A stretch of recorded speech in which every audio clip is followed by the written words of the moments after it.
above as well as under the water. Sperm whales, schools of mobular rays, blue sharks find rich feeding grounds in the channels between the islands.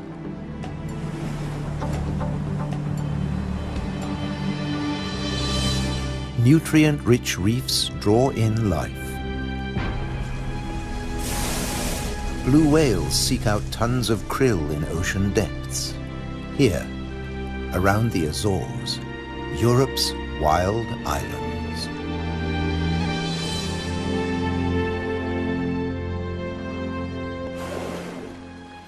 A family of false killer whales cruise the ocean on the lookout for prey. A blue shark patrols alone. Shoalfish confuse single predators. But when they meet false killer whales, the water boils. An individual false killer whale dives down with its prey.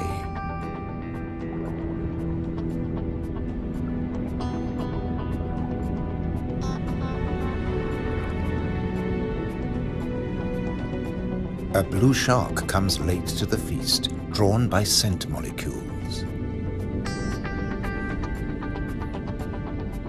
But this morsel presents a problem.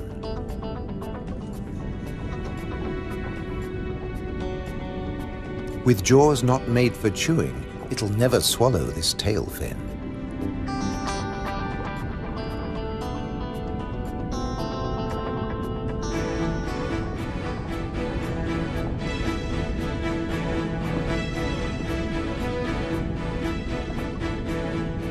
Most fish force water through their gills to breathe. This shark can't, so it has to keep moving.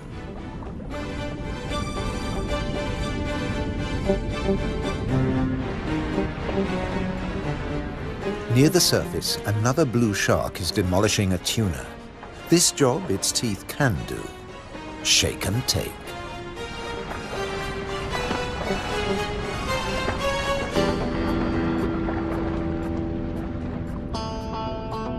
Fragments streaming from its gills float to the surface. A little extra for the seabirds.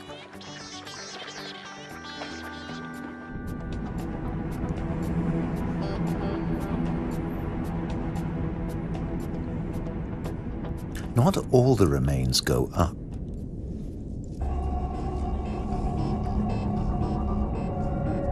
Spread by the current, the scent draws a moray eel from its cave.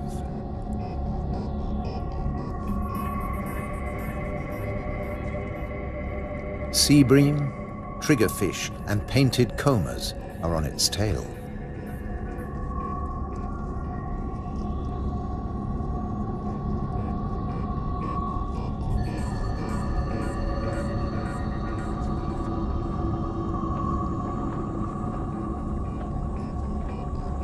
The ocean around the Azores is not short of flesh.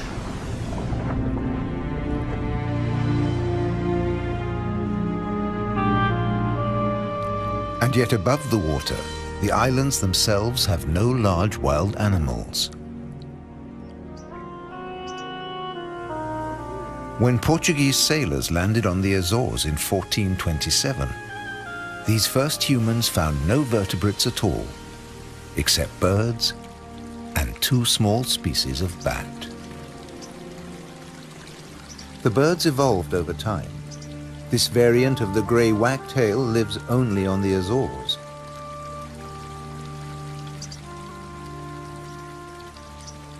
With head feathers a different color from its European relatives. Whole islands have changed too. Santa Maria must have been much warmer once.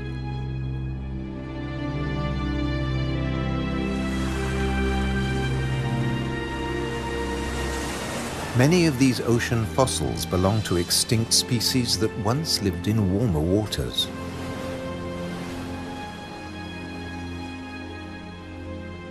The water temperature may have fallen, but not the diversity of species.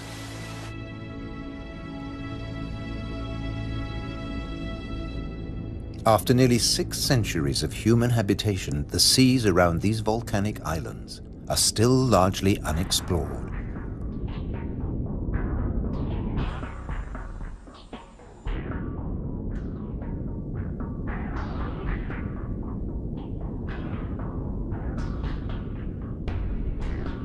This is the world of the anglerfish.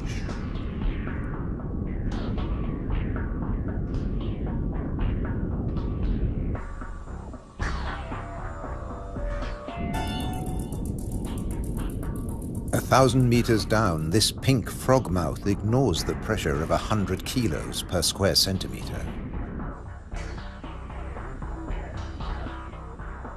Other deep dwellers are less easy to name.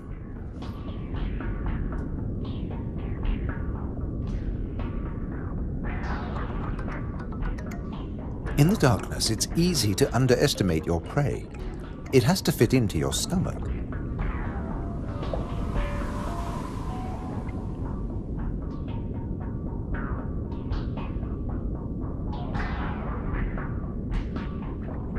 The six-gill is one of the largest deep-sea sharks, but at night it swims to the shallows to feed. The spider crab lives in darkness. It has never seen this kind of light. Nor has its coral community. Beyond the scorpionfish and past the deep-sea sponges, there's an unknown world.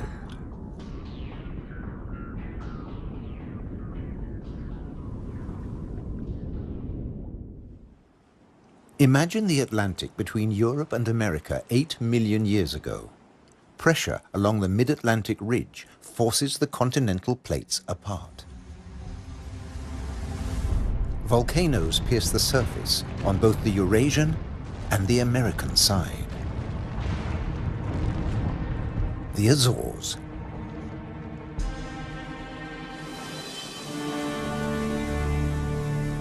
Most of the volcanoes are dormant.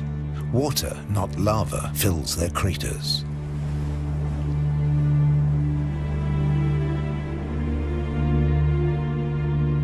Sometimes only crater edges rear from the sea, worn down by the elements. Spawned by the sea, there too they will return. For now, it's craters that dominate the landscape.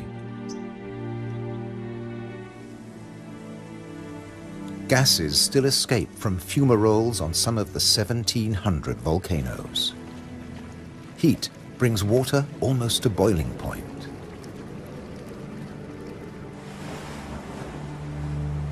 A massive eruption hit Fayal Island 60 years ago.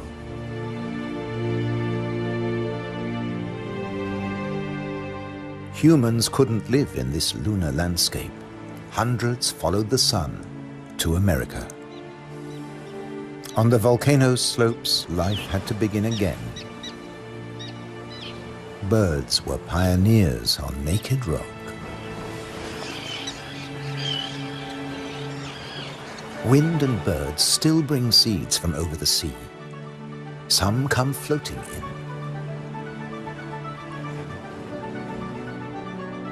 Humans brought the Hottentot fig, and plants create the first soil on bare rock.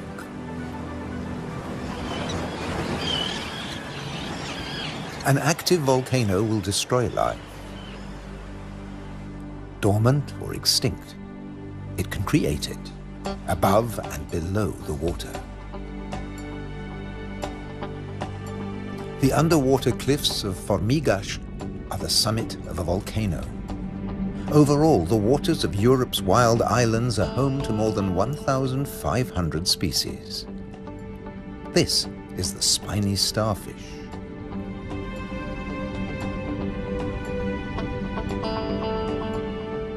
There are 530 fish species, like the damselfish, swarming along reef ledges.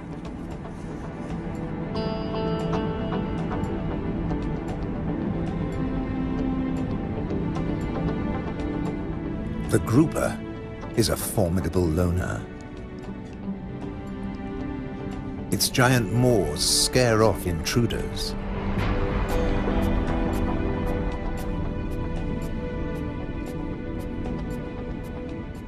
The barred hogfish is a lot prettier than its name.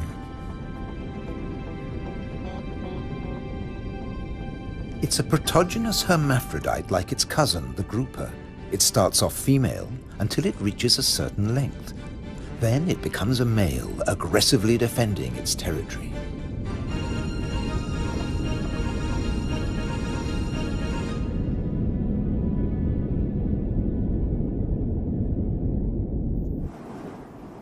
The archipelago's weather changes too, up to 4 seasons in a single day.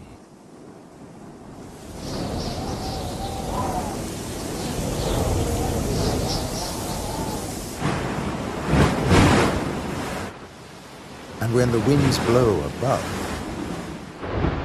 down below, no one is safe.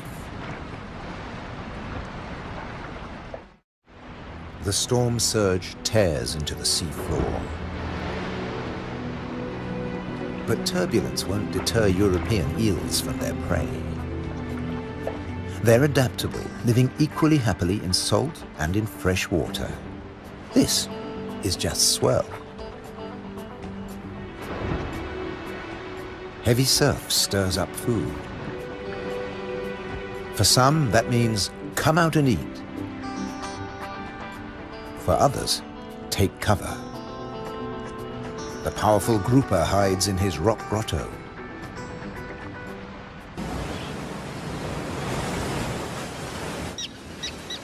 In churning waters, it's tough to spot your prey.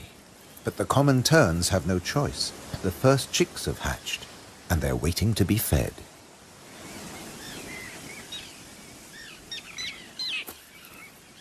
Elsewhere, adults are still brooding. The nest, a few pieces of dried grass, hardly visible. The parents sit in turn for 3 weeks. Their beak, both dagger and tweezers, is perfect for catching small fish.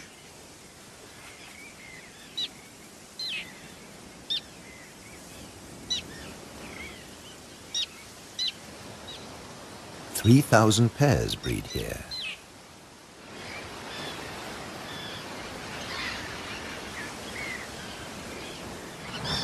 Typically, each couple lays 3 eggs.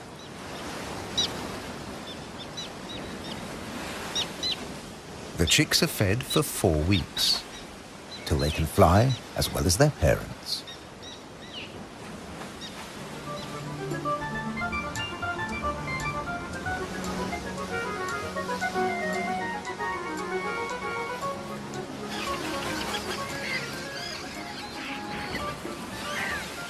Then they're ready for takeoff on the long journey to South Africa.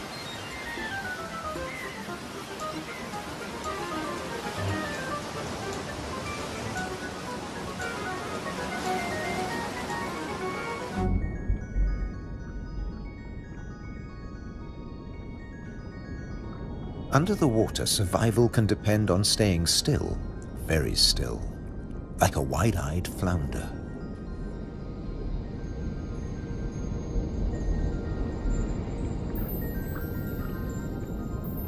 With his general-purpose military markings, the Guinean pufferfish doesn't mind being seen. The Atlantic lizardfish doesn't bother with disguises at all. It simply shimmies into the sand.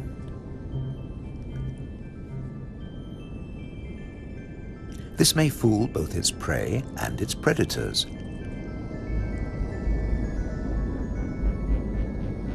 But it won't fool the pufferfish patrol.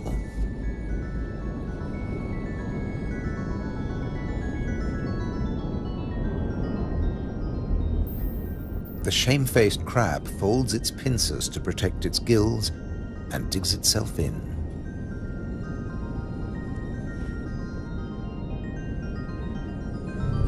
Leaving no opening for the plump flatfish.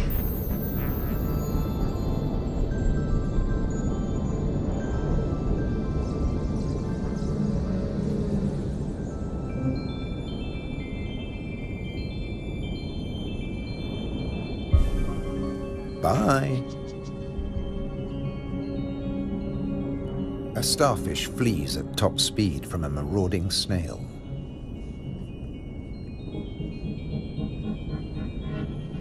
The Triton snail feeds mainly on echinoderms like the purple sea star.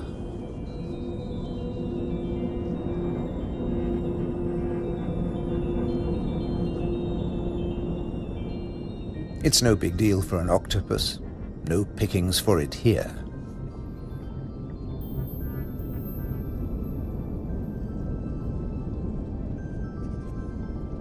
Sacrificing an arm, the starfish gets away.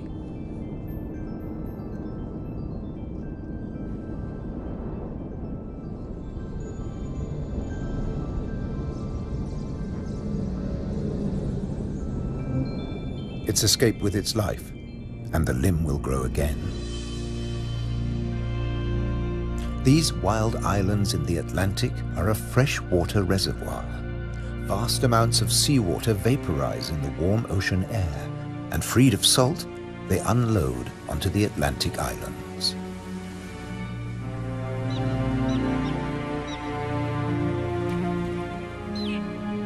The common tern flies between two worlds, fishing in the sea and in the lakes.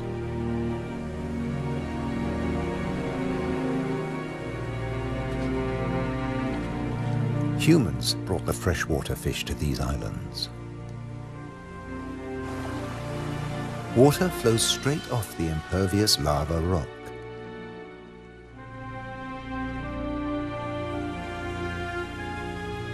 But peat moss sucks up huge quantities of water like a sponge, taking it in through every surface. Deprived of oxygen, the dead parts of the moss never rot. The extremities keep on growing, and the moss colonizes more and more of the bare rock.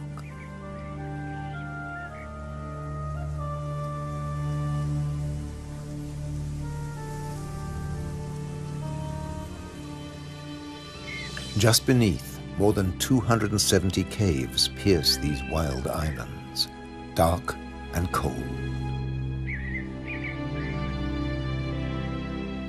Perfect for isopods, crustaceans that have their breathing organs in their legs. Or for cyanobacteria, a life form that has existed for nearly 4 billion years. Cooling lava drops create amazing shapes. Shark's teeth. It's a hollow, secret world, just waiting to be filled. Past the undersea threshold of the Azores, it's permanent night. Perfect for a nocturnal common stingray.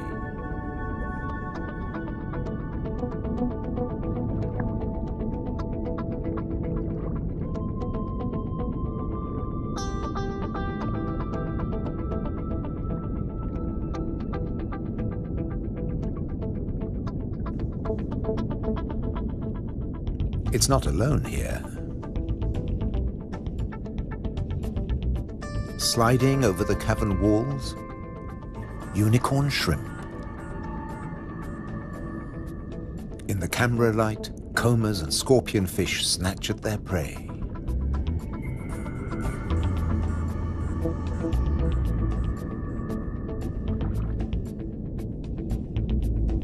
The brown moray eel is cleaning up on the cavern floor.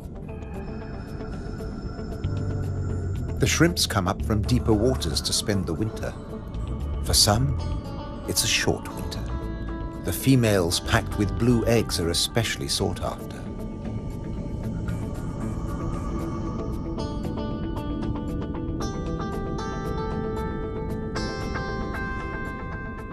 The shrimps also live off crustaceans, their own species. What's left of the moray eel's dinner?